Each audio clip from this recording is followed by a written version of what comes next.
తిరుమల గురించి చెప్పుకుంటూ పోతుంటే ప్రతి రాయికి ప్రతి శిల్పాలకి అక్కడ ఒక కథ ఉంటుంది. ఎన్నెన్నో విశేషాలు అన్నమాట.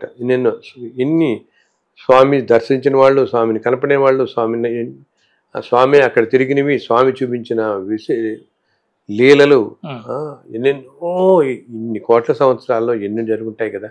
ఇప్పటికీ మనం వింటూనే ఉంటాం కదా. అండ్ ఇప్పటికీ నిత్యం ఆయన చక్కగా తిరిగే ప్రదేశమే అది. అందులో నేను అనుకుంటాను, మీరు కొండ మీద ఎక్కిన స్వామి ఎక్కడో గుళ్ళోపల ఎక్కడో ఉన్నాడని అనుకోకండి. కొండ మీద అంతా తిరుగుతూనే ఉంటాడు ఆయన. అండ్ అనంతాళ్వార్ తోట మనకి ఆ కథ అంతా కూడా తెలుసు కదా.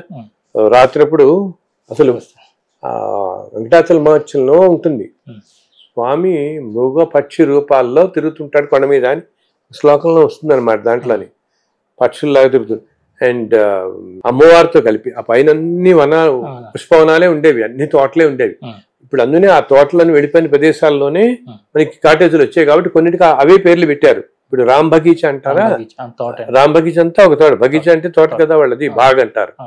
బాగ్ ఆ తోటల్లో అది ఇవన్నీ అనంతాళ్వార్ తోట, అక్కడ ఆ ఏరియా అంతా కాటేజెస్. ఇట్లాగా ఆ అనంతాళ్వార్ తోటలో ఆయనకి స్వామివారు లక్ష్మీదేవి ఆడుతూ కనపడ్డారు చక్కగా ఆయనకి. సో ఇప్పటికీ కూడా స్వామి అమ్మవార్లు నిత్యం తిరిగే ప్రదేశమే. అదృశ్య రూపంలో తిరుగుతారు, సామాన్య భక్తులా తిరుగుతారు. అందుకని మనం చూడండి, ఒక్కసారి మనం దర్శనానికి వెళ్ళినప్పుడు మామూలు క్యూల్లో వెళ్తున్న పక్కన వెళ్తున్న భక్తుడు ఎంతో తేజస్సుతో కనిపిస్తాడు.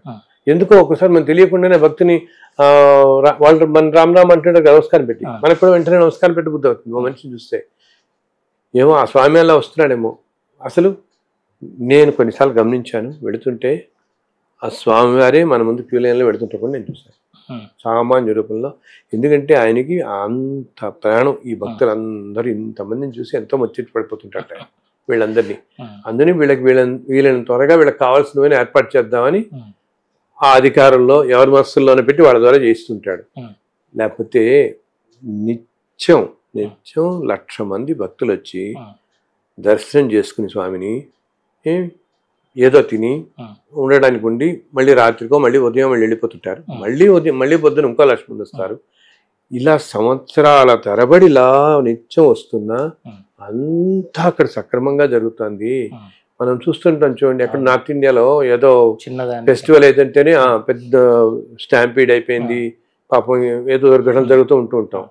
మరి ఇక్కడ ఏంటి, ప్రతిరోజు పొద్దున దేశం మొత్తం నుంచి 40-50 రైళ్లు, కొన్ని వందల బస్సులు, కొన్ని వందల కార్లలో ఇంతమంది కొండ మీదకి రావటం, దర్శనం చేసుకోవటం, మళ్ళీ రాత్రికో రేపొద్దునకో వెళ్ళిపోవటం, వాళ్ళ తిండి పని అవ్వటం, చక్కగా అందరూ తృప్తిగా మళ్ళీ ఉదయానికల్లా మళ్ళీ కొత్త ట్రైన్లో మళ్ళీ కొత్తగా వచ్చేస్తారే, పొద్దున్న ట్రైన్లలో మళ్ళీ కొత్త వాళ్ళు మళ్ళీ రావడం, మళ్ళీ నెక్స్ట్ డే, ఇలా రోజుల తరబడి ఎన్ని లక్షల మంది పొద్దున్న రావటం వెళ్తుంటే అందరూ తృప్తిగా వెళ్తున్నారంటే ఆయన శక్తి కాకపోతే ఏమిటి దీని అందరూ వెనకాల కదా. ఎంత మహత్యం అసలు ఆయన వైభవం. కానీ అంటారు ఆయన వైభవం అంట అసలు 1000 నాలుకలు ఉన్న ఆదిశేషుడికే వర్ణించతరం కాలేదు, నాకెంత అయింది నాయన అంటారు ఒకళ్ళు. అలాగా ఎందుకు చెప్పుకోగలుగుతాం? అంత పవిత్రమైన క్షేత్రం మన ఆంధ్రప్రదేశ్లో ఉండటం, మనం అంతా చేసుకున్న కొన్ని కోట్ల జన్మల పుణ్యఫలం చేసుకున్నాం. ఇక్కడ పుట్టిన వాళ్ళందరూ చేసుకున్న పుణ్యఫలం అది మనకి అందుబాటులో ఉండటం ఆ క్షేత్రం. ఈ వరాహస్వామి ఎలా గురుగారు అక్కడ పక్కన క్షేత్రాలు వరాహస్వామి? అవును, వరాహస్వామి అంటే ఇది తిరుమల ఒకప్పుడు మొట్టమొదట ఆది వరాహ క్షేత్రం అన్నమాట. వరాహస్వామి తన అవతారం తర్వాత ఈ భూమిని రక్షించి ఈ కొండ మీద ఉంటాడు. సో స్వామివారు వచ్చినప్పుడు వరాహస్వామిని ముందుగా ఉన్నారు కాబట్టి నాకు ఇక్కడ ప్రదేశం ఉండమని అడుగుతారు. అడిగితే అప్పుడు ఆయన చెప్తాడు, అలాగే ఇస్తాను, కానీ ప్రథమ నైవేద్యం నాకు జరగాలి అని అంటాడు. సో ఆ సాంప్రదాయం ప్రకారంగా ఇప్పటికీ కూడా ఆలయ అర్చకులు, ఆలయ అధికారులు అదే సంప్రదాయం కొనసాగిస్తూ మొట్టమొదటి నైవేద్యం వరాహస్వామికి సమర్పించి తర్వాత స్వామివారికి సమర్పిస్తారు. అందుకని కొన్ని చోట్ల ఇది కూడా ఉంటుంది ఏంటంటే, ముందు వరాహస్వామిని దర్శించుకున్న తర్వాత మనం ఆలయంలోకి వెళ్ళాలని. అది మీరు ప్రతిసారి మీకు కుదరకపోయినా ఎప్పుడన్నా వెళ్ళినప్పుడన్నా ఆ పని చేస్తుండండి. ప్రతిసారి హడావిడి ఉంటారు కదా, టైములు కొద్దిగా హడావిడి. ఈ రోజుల్లో ఇదే కదా, ఉరుకులు పరుగులు హడావిడి. కాబట్టి అండ్ ఆయన ఏమనుకోడు, నన్ను చూడకుండా నేను ఆయన దగ్గర వెళ్ళిపో, ఆయన ఒకటే కదా, ఇద్దరు ఏకాంశమూర్తులే అంటాం. ఒకటే అంశతో వచ్చిన మూర్తులే కదా, నామ శ్రీమన్నారాయణ మూర్తులే ఇద్దరు కూడా. సో ఏమనుకోడు. కానీ ఈసారి ఎప్పుడో వచ్చినప్పుడు వెళ్ళినప్పుడు ఒకసారి ఆయన దర్శించుకోండి, దర్శించుకుని తర్వాత స్వామిని దర్శించుకుని ఇద్దరు ఒకటే. ఈయన శ్రీమన్నారాయణ, లోపల ఉన్నది ఆయన శ్రీమన్నారాయణ, ఇద్దరు స్వామి అవతారాలే. కాబట్టి అది మనకేంటంటే ఒక్కొక్క క్షేత్రానికి ఒక్కొక్క సాంప్రదాయాలు వస్తూ ఉంటాయి. అలా ఇక్కడ సాంప్రదాయం, ఇక్కడ విధానం ఏంటంటే వరాహస్వామి దర్శనం చేసుకుని, అసలు ఇంకా గట్టిగా చెప్పాలంటే స్వామి పుష్కరిణి స్నానం, వరాహస్వామి దర్శనం, తర్వాత ఆలయంలో ప్రవేశించి ఆనంద నిలయంలో ఈయన దర్శించుకోవడం, ఇలా చేసుకుంటే మన యాత్రాఫలం సిద్ధవుతుంది. ఇంకా ఏంటి, అసలు కొండ మీద ఎంతో పవిత్రమైనటువంటి 1008 తీర్థాలు ఉన్నాయి. ఇప్పటికీ ఉన్నాయమ్మా, ఇప్పటికీ 1008 తీర్థాలు. ఏమి అవన్నీ మనకు కనపడవు. వాటిల్లో 108 తీర్థాల పేర్లే మనకు తెలుసు.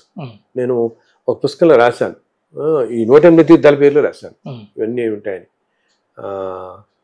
అండ్ వీటిల్లో కూడా సప్త తీర్థాలని అతి విశిష్టమైనవి, ముక్తి ప్రదాతలని చెప్తారు. అవి మన ఆకాశగంగా, పాపినాశనం, కుమారధార, తుంబర్తినం, ఈ తీర్థాలన్నీ అనమాట. 7 తీర్థాలు చెప్తారనమాట. ఈ సప్తతీర్థాలు ఎంతో పవిత్రమైనవి అనమాట అన్నిట్లో. సో వీటికి ఇవన్నీ కూడా తీర్థాలన్నీ లోపల ప్రవహిస్తూ ఉంటాయి కదా. సో మనం ఏదైనా ఒకప్పుడు నడిచెక్కుతున్నప్పుడు ఆ కొండ వాలు నుంచి నీరు కారుతూ ఉంటుంది. ఈ తీర్థాలన్నీ దాంట్లో కలిసే ఉంటాయి. సో ఆ నీరు చక్కగా ఎంత ప్యూర్గా ఉంటుందో గమనించండి. ఈసారి ఇప్పుడు అది సేవిస్తే చాలు, ఎటువంటి రుగ్మతలన్నా పోతాయి అన్నమాట. మనం గ్రహించకపోవచ్చు, కానీ అమృతంతో సమానం అది. అందుకని ఆయన ఇప్పటికీ కూడా సాక్షాత్తు పరంధాముడు, ఆయనే ఆకాశగంగా తీర్థంతోనే అభిషేకం చేసుకుంటాడు కదా ఆయన. అటువంటిది అంతకంటే అదృష్టం మనం సేవించడానికి. అలాగే ఆలయం, తిరుమల ఆలయం పైన మనం గోపురం చూస్తామా, దాన్ని వాళ్ళు ఏమంటారు, ఆనంద నిలయ విమానం అంటారు. ఆనంద నిలయం అంటే ఎంతో ఆనందాన్ని ఇచ్చేది, అందుకు లోపల ఉన్నవాడు కాబట్టి ఆయన ఆనంద నిలయుడు అంటున్నాం మనం. మనందరికీ ఎంతో ఆనందం ఇస్తాడు. గ్రహింపుతోనే కేవలం దర్శించిన మాత్రానే ఎంతో, ఇంగ్లీష్లో అల్టిమేట్ బ్లిస్ అంటారు, మహదానందం కలుగుతుంది. ఆ రూపం మనకి తలుచుకుంటేనే కలుగుతుంది. ఇప్పుడు ఇలా మాట్లాడుకుంటుంటే ఆ ప్రదేశంలో ఉండి ఆయన దర్శించుకుంటే ఎంత ఆనందం అసలు అది కదా. సో పైన ఉండేదిట ఈ గోపురం కాకుండా ఇంకొక దివ్య గోపురం ఒకటి ఉంటుంది పైన ఎప్పుడు కూడా, విమానం అంటారు వాళ్ళు. ఏంటంటే స్వామివారు మొట్టమొదట ఈ భూమిని వైకుంఠం నుంచి వచ్చినప్పుడు ఆ విమానంలో వచ్చాడు ఆయన. అది ఇప్పటికీ కూడా మునులకు, మహర్షులకు, సిద్ధులకు పైన కనపడుతూ ఉంటుంది. అది పూర్తి బంగారు కాంతితో ఇప్పుడుదంతా బంగారు కాంతి. సరే, ఎలా మన వాళ్ళు చేయించారు, తర్వాత కాపడం చేయించారు కదా బంగారు. దీనిపైన దీనికి తగలకుండా పైన అదే ప్రదేశంలో ఎంతో అద్భుతమైన తేజస్సుతో మెరిసిపోతూ ఆ మొట్టమొదటి విమానం అన్నమాట. అది ఇప్పటికీ కూడా అలా ఉంటుంది పైన. అది మహానుభావులకి, మహాపురుషులకి గోచరిస్తుంటుంది అని చెప్తారు. ఆ దివ్య గోపురం అంటారు, దివ్య విమానం అంటారు వాళ్ళు దాన్ని.